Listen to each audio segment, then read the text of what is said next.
Here are the supplies you will need to complete this activity. The instructions, a Petri plate containing nutrient agar, a sterile cotton swab, a tube of sterile water, a Sharpie or permanent marker, and a Ziploc bag. The first step is to choose a solid, non-living surface to swab. For this example, we will be using this table. The next step is to take the sterile cotton swab and open it by puncturing the paper.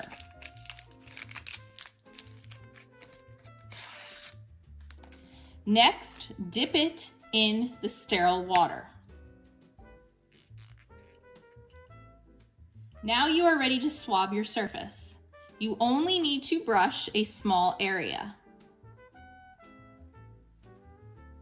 After swabbing your surface, take your Petri plate.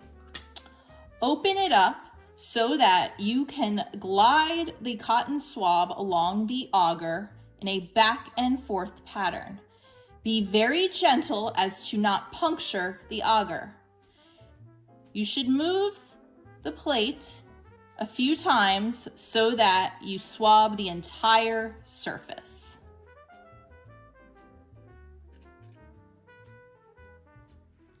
You should label the outer edge of your plate with your name, your lab section, and other pertinent information such as the date of the sample, the time the sample was taken, and the location.